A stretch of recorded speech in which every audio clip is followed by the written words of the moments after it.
The air in the Tactical Operations Center of Forward Operating Base Dagger was a finely layered composite of human effort and mechanical exhaustion. At the bottom, one could almost taste the grit of the Kandahar Desert, a fine silicate powder that defied every filter and seal, settling into the seams of keyboards and the creases of uniforms. Above that lay the thick, cloying aroma of stale coffee, brewed strong and left to simmer for hours in industrial urns, a fuel as vital as diesel. Layered on top was the sharp, sterile scent of ozone bleeding from the server racks that lined the western wall, a constant, high-pitched hum that was the installation's very heartbeat. It was an atmosphere engineered for vigilance, a pressurized bubble of Western technology dropped into a landscape that measured time in millennia. Within this bubble, men and women moved with the practiced economy of a tribe long accustomed to the rhythms of contained crisis. They spoke in acronyms and call signs, a clipped shorthand that was efficient, exclusive, and profoundly masculine. Into this carefully calibrated environment, she was a discordant note. Dr. Eris Thorne sat at a peripheral monitoring station, a place usually reserved for junior liaisons or observers waiting for a transport. She did not wear a uniform, clad instead in functional but anonymous civilian attire, charcoal gray cargo pants, a simple black long-sleeved shirt, and sturdy boots that looked more suited for a geological survey than a command bunker. She was of average height and build, with a face that seemed to actively resist memory. Her hair was pulled back in a severe, functional bun, and she wore no makeup, no jewelry, nothing that might draw the eye or declare an identity. Her entire being was an exercise in strategic anonymity. What was most unsettling to the denizens of the TOC, however, was her stillness. In a room where even the briefest moments of inaction were filled with fidgeting, with the tapping of a pen or the nervous jiggle of a booted foot, she was a pool of absolute calm. Her eyes, a pale and indeterminate shade of gray, moved methodically across the cascading data on her triple monitor setup, but the rest of her remained unnervingly motionless, a statue carved from quiet observation. Brigadier General Marcus Vance did not appreciate discordant notes. His world, his army, was a symphony of ordered power, and he was its conductor. He was a man built to the specifications of command. Tall, broad-shouldered, with a chest that seemed to strain the very fabric of his decorated uniform, he moved through the TOC not as an occupant, but as the central pillar around which the entire structure revolved. His face looked like it had been carved from naval tradition itself, a blocky granite jaw, eyes the color of a stormy sea, and a mouth permanently set in a line of impatient authority. His voice was a finely tuned instrument of command, a baritone rumble that could soothe, inspire, or most often, intimidate. Authority radiated from him like heat from a furnace, a palpable force that bent the wills of subordinates and cleared his path. He was a product of a simpler time, a warrior who understood fronts, flanks, and the brutal arithmetic of overwhelming firepower. He understood men, and he understood the enemy. He did not, however, understand the quiet woman occupying valuable real estate in his nerve center. He had tolerated her presence for 3 days, a silent civilian anomaly logged in the roster as a sociological consultant. The term itself was an irritant, a piece of academic fluff that had no place in the sharp, lethal reality of his world. To Vance, sociology was what you discussed at cocktail parties in Washington, not what you practiced in a war zone. Her presence felt like an audit, a judgment passed down from some bloodless civilian bureaucracy that believed wars could be won with algorithms and cultural sensitivity pamphlets. He saw her as a symbol of the new, softer military he so despised, a force increasingly bogged down by rules of engagement and intellectual second-guessing. Every time his gaze swept across the room, it would snag on her quiet form, and a low-grade annoyance would simmer in his gut. She was a question mark, and General Vance did not tolerate unanswered questions in his domain. On the fourth day, the simmering annoyance boiled over. A planned operation had been delayed by an intelligence snag, leaving the TOC in a state of suspended animation. The air was thick with frustrated energy. Vance, needing a target for his impatience, found one. He strode across the polished concrete floor, his boots echoing with purpose, and came to a halt behind her station. The operators nearby tensed, their focus shifting from their screens to the impending confrontation. They knew the general's moods. This was the opening salvo of a dressing down. "Dr. Thorne?" he began, his voice laced with a condescending courtesy that was more insulting than any shout. He leaned forward, placing his large, manicured hands on her console, deliberately invading her personal space. She did not turn, her eyes remaining fixed on her screen. "I find myself, in a moment of operational lull, contemplating the precise nature of your contribution to this command." He straightened up, gesturing expansively to the room around them, to the maps showing troop dispositions, to the men in uniform. "This is a place of action, a place of tangible results. We deal in ballistics, logistics, and the unfortunate but necessary application of force. Tell me, Doctor, in which of these vital columns does sociological consultation fit?" The room was silent, save for the hum of the servers. Everyone was watching. This was a public test, a display of dominance. The general was sharpening his teeth on the civilian, reminding everyone who was in command. Thorne finally finished whatever she was reading. She did not turn her head. She simply shifted her gaze from the left monitor to the center one. A full 10 seconds passed. The tension in the room became a physical thing, a pressure on the eardrums. Vance's jaw tightened. The one thing his authority could not abide was being ignored. It was a rejection of the natural order he embodied. Finally, she spoke. Her voice was low and even, devoid of any inflection or emotion. It was a voice designed for the clear transmission of data. "I analyze patterns of destabilization, General." She offered no further explanation. The statement was a block of granite, offered without apology or deference. It was a fact, like stating the atmospheric pressure. It invited no follow-up, acknowledged no challenge. It simply was. The sheer inadequacy of the response, its clinical refusal to engage with his pageantry of power, was a profound insult. It was a lioness allowing a jackal to dance at the edge of its kill radius, not out of tolerance, but out of a complete and total lack of concern. Vance felt a flush of hot anger creep up his neck. He had expected fear, or at least a flustered attempt to justify her existence. He had expected to see her squirm. Instead, he got a 4-word job description. "Patterns," he scoffed, the word dripping with derision. He took a step closer, his shadow falling over her, engulfing her small workstation. "Let me be clear, Doctor. I make the patterns here. My men, my armor, my air assets, we are the ones who impose order on the chaos. We are the active agents. You are a spectator. You are a line item in a budget, a box to be checked by a committee thousands of miles away. You are not part of the equation." To punctuate his point, he slammed his open palm down on the desk beside her keyboard.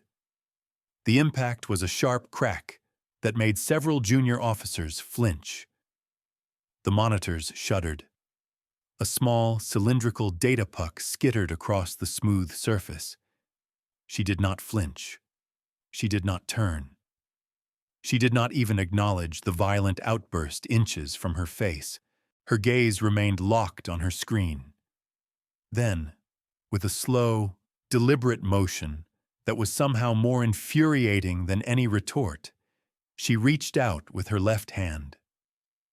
Her fingers closed around the data puck.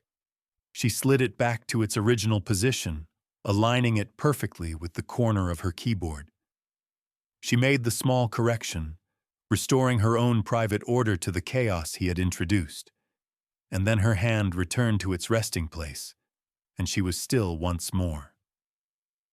That small, precise act of defiance was the final straw.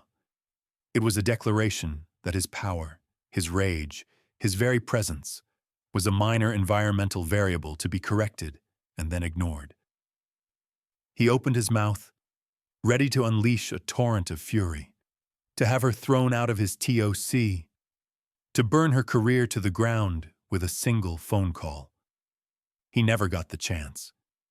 The world ended in a shriek of digital noise. It began not with a bang, but with a flicker.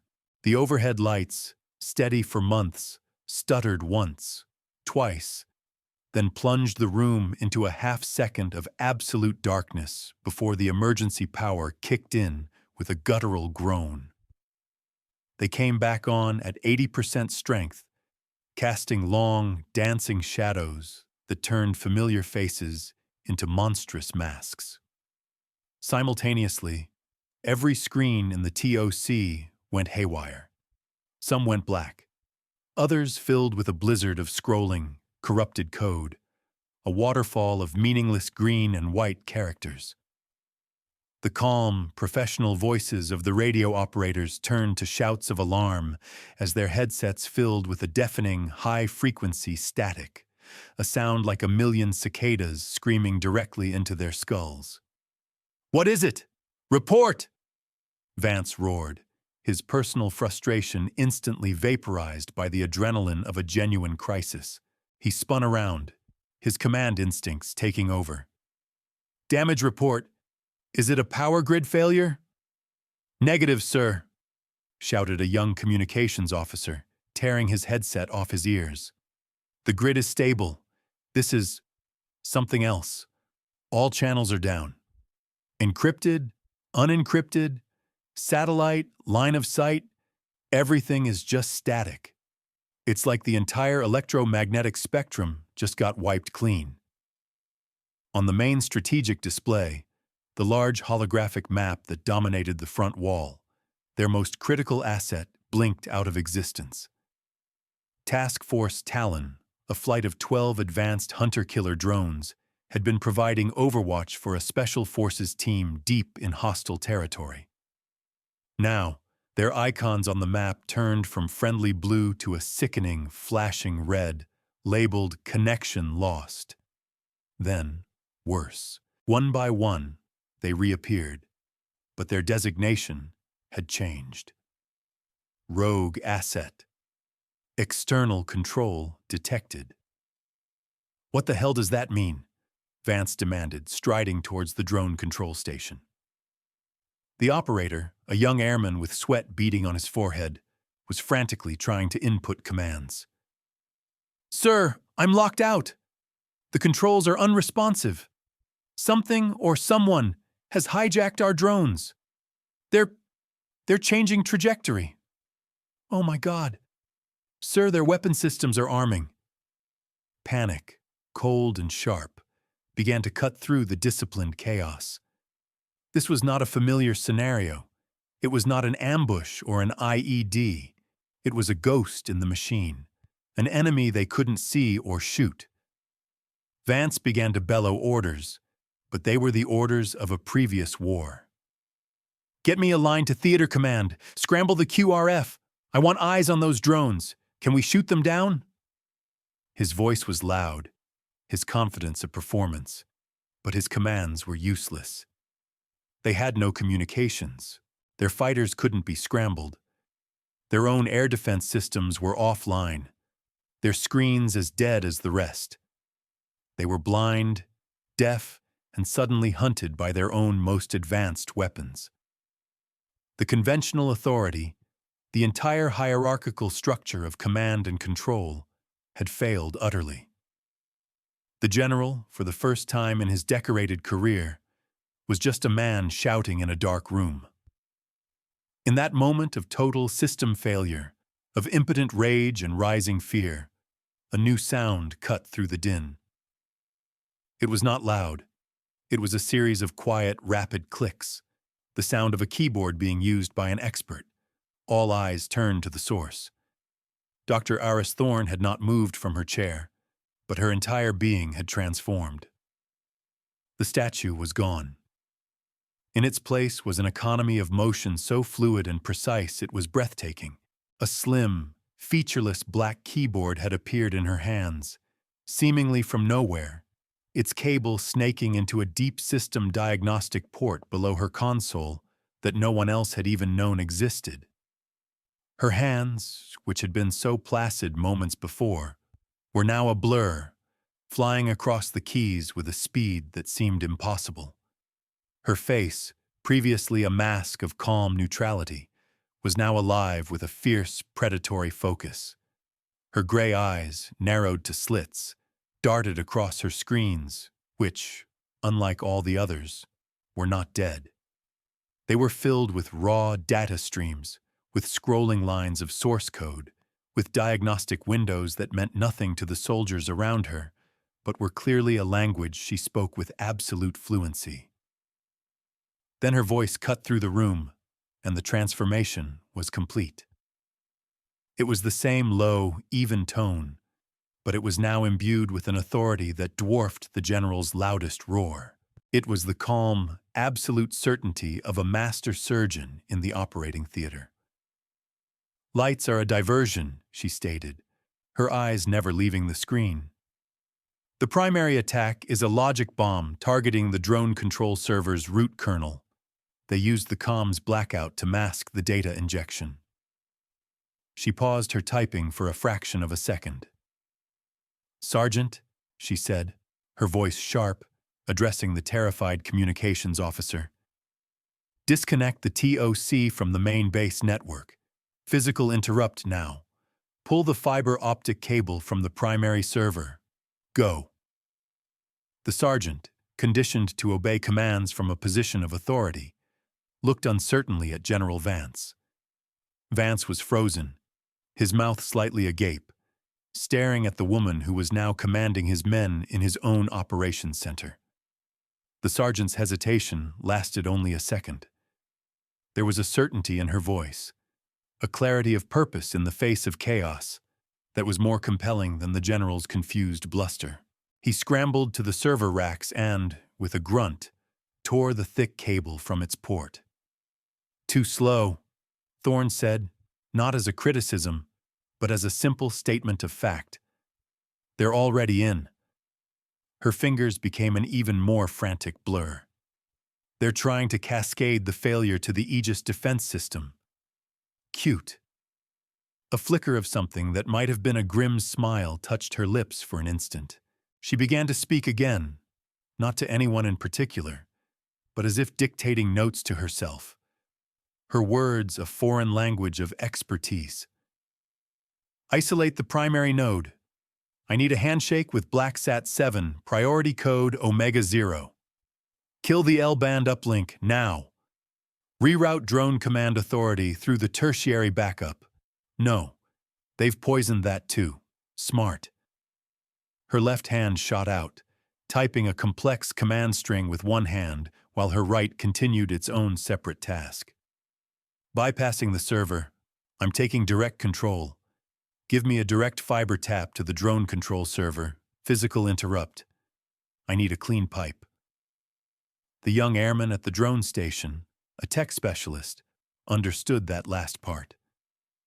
He grabbed a patch cable and, following her instructions, created a direct physical link between her mysterious keyboard and the core of the compromised drone system. The moment the connection was made, the data on her screens changed.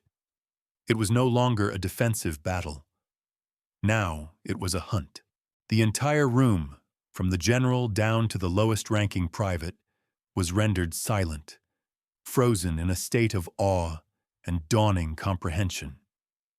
They were witnessing a masterclass, a form of combat so advanced and so esoteric that it felt like watching a sorcerer cast a spell. She was not just defending, she was counterattacking.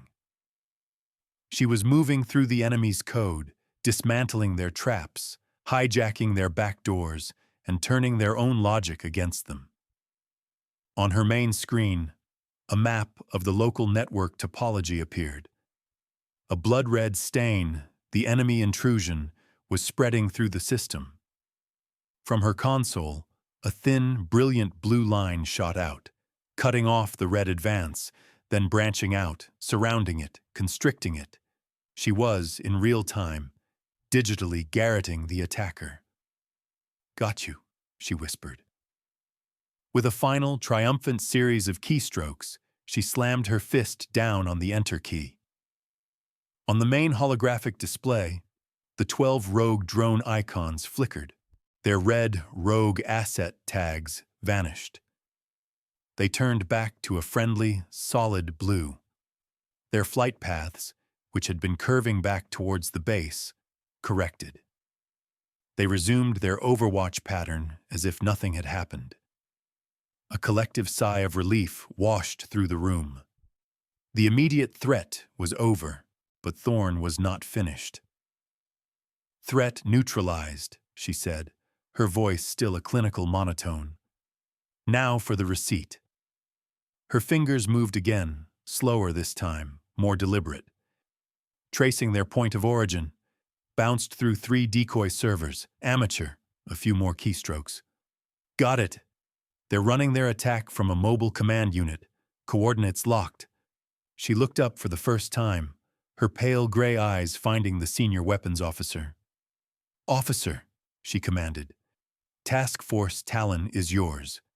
I have uploaded new targeting data directly to Drone 7. The target is a communications array located at the coordinates on your screen. You are authorized to expend 1 Hellfire missile. Execute." The officer, like the sergeant before him, looked to General Vance for confirmation. But this time, Vance did not even seem to see him. The general's eyes were locked on the unassuming woman in the chair. He looked at her as if he were seeing her for the first time. The arrogance, the anger, the impatience, all of it had been stripped away, replaced by a profound and unsettling confusion.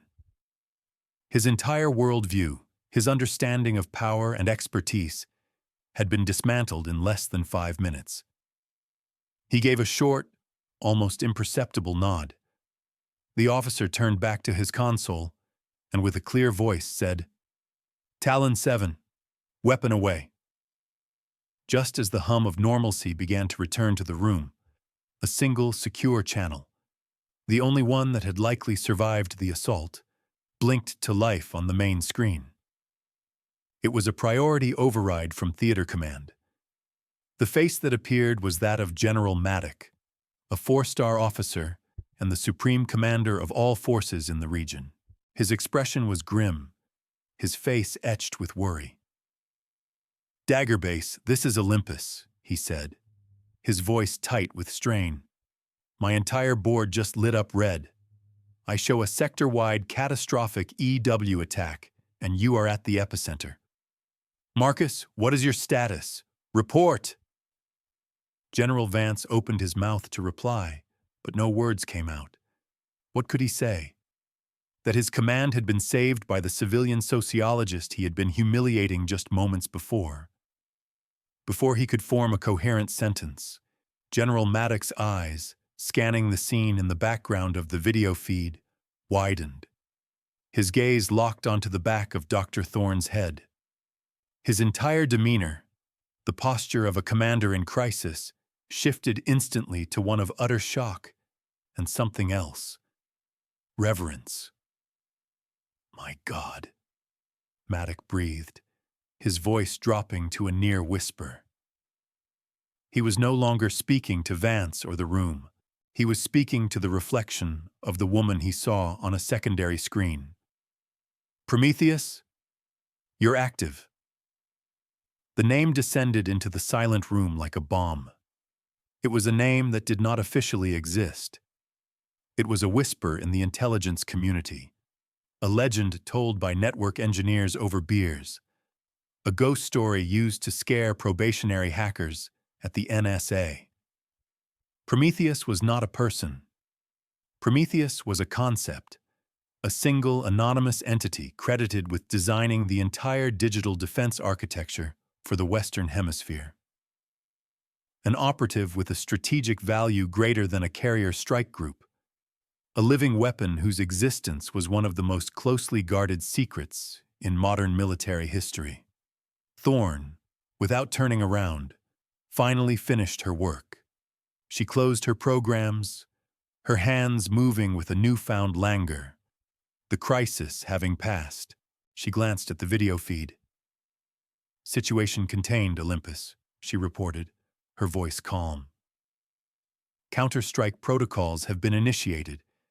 The asset responsible has been neutralized." Vance could only stare. "Prometheus?" he stammered, the word feeling alien and heavy on his tongue. He looked from the 4-star general on the screen, whose face was a mask of awe, to the quiet woman in the chair. And then he saw it. As she stretched her arms, weary from the intense work, the sleeve of her black shirt rode up her left forearm. Exposed on her skin was not a tattoo, not a mark of battle, but a faint, intricate network of silvery, gossamer-thin lines. They were scars, but not from any conventional weapon. They were the telltale tracks of early-generation neural interface surgery, the marks of a pioneer who had bled for the digital frontier, who had literally hardwired her mind to the machine. He was not looking at a sociologist. He was looking at a cyborg demigod, and he had just tried to bully her. The crisis was over. The enemy was a smoking crater miles away. The systems were coming back online, rebooting into a network that was now cleaner, faster, and more secure than it had been an hour ago. The silence that filled the TOC was heavier than the earlier static. It was the silence of a paradigm shift, the sound of 100 military professionals recalibrating their entire understanding of the world. General Vance stood rooted to the spot, the blood draining from his face, leaving behind a pale mask of horror and dawning self-awareness. He had not just made a mistake. He had committed a sacrilege. Dr. Eris Thorne, the entity known as Prometheus, finally swiveled her chair around. She moved with a slow, deliberate grace, the motion itself a quiet assertion of the power she now so obviously wielded. She fixed her pale, analytical eyes on the brigadier general. There was no triumph in her gaze, no anger, no satisfaction. There was only the cool, dispassionate assessment of a diagnostician examining a malfunctioning piece of equipment. "General," she said, her voice cutting through the thick silence, "your tactical failure today was not in your response to the attack. Your men performed their duties within the parameters of their training. The failure was predictable." She let the word hang in the air. The critical failure occurred 10 minutes prior to the first flicker of the lights. It was in your assessment of your available assets. She folded her hands in her lap.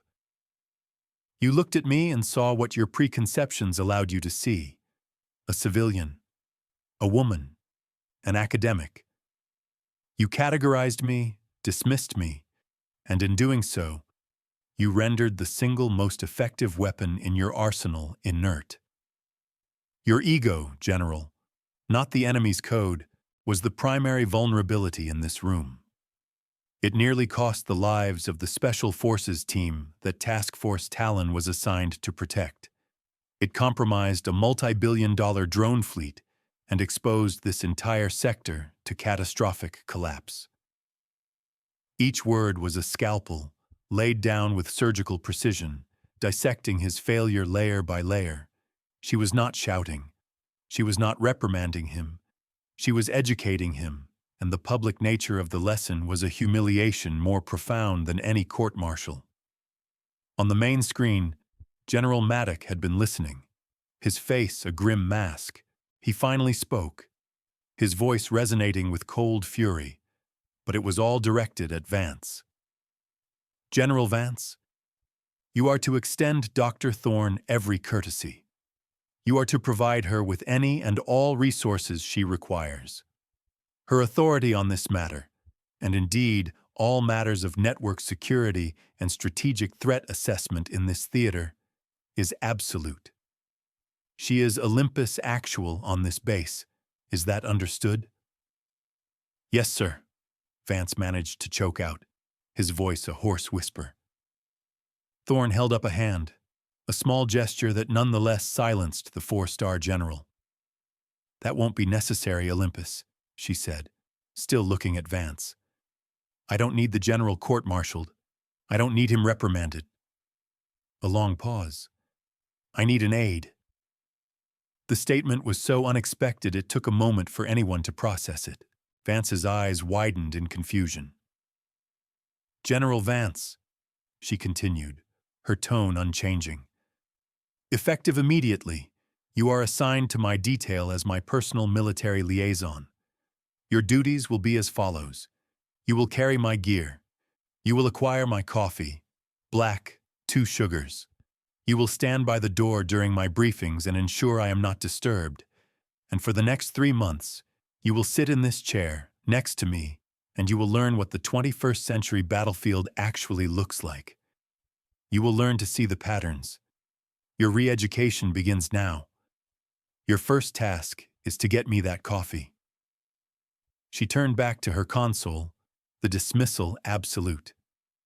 The lesson was over. The sentence had been passed. It was not a punishment of demotion or disgrace in the traditional sense. It was far more subversive, far more complete. It was a sentence of forced proximity to the very competence he had mocked. A sentence of learning, a sentence of humility. For a man like Marcus Vance, it was a fate far worse than any prison. And so, the legend was born. The story of the day Prometheus woke up passed into the institutional lore of the armed forces. It became a modern military fable, a teaching tool whispered in the server rooms of the Pentagon and taught as a case study at West Point and the Air Force Academy. The details would shift with each telling. Sometimes it was a naval base, sometimes a satellite control station. The general's rank would inflate, and Thorne's actions would take on even more mythical proportions. But the core of the story, the essential truth of it, remained. It became a touchstone, a powerful reminder of a new kind of warrior and a new kind of war. Years passed. The world turned. Wars ended and new ones began. In a brightly lit lecture hall at the National War College, a retired Major General named Marcus Vance stood before a class of the nation's brightest young colonels and commanders. He was an older man now, leaner, his face softened by a wisdom that had been brutally carved into him. The arrogant blowhard was gone, replaced by a quiet, thoughtful instructor renowned for his insights into asymmetrical warfare. He leaned against the lectern, his gaze sweeping over the eager faces before him. "For a century," he began, his voice a low, gravelly rumble, "we measured strength by the caliber of our guns, the thickness of our armor, the payload of our bombers. We built men like myself, loud, aggressive, certain.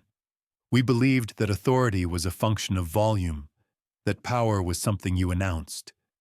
We were wrong." He paused, letting the statement sink in. "The greatest threat you will ever face will not come from a tank or a fighter jet. It will come from a line of code you don't understand. It will come from an idea that rewrites the rules of the game. And the most dangerous person on the battlefield, he said, his eyes locking with a young, confident officer in the front row, is the one you don't see, the one you dismiss out of hand because they don't fit your preconceived notion of what a warrior looks like. He smiled a sad, wry smile. I learned that lesson the hard way.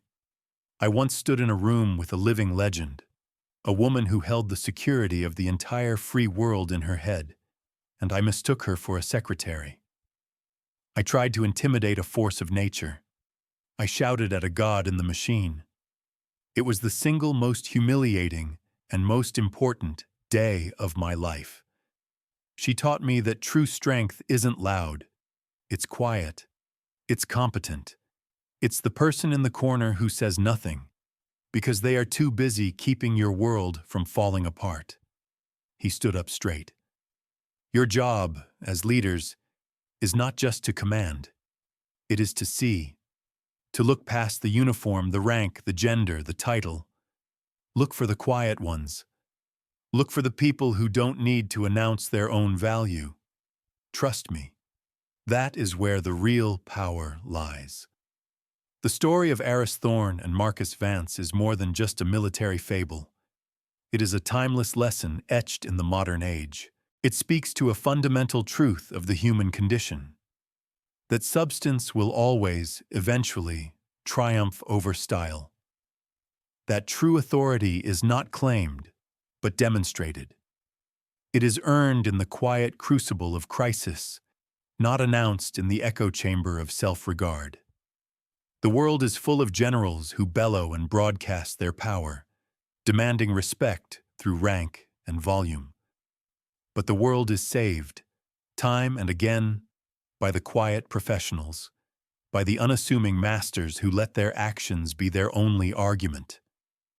They are the analysts, the engineers, the doctors, the coders, the ones who, without fanfare or recognition, simply do the work.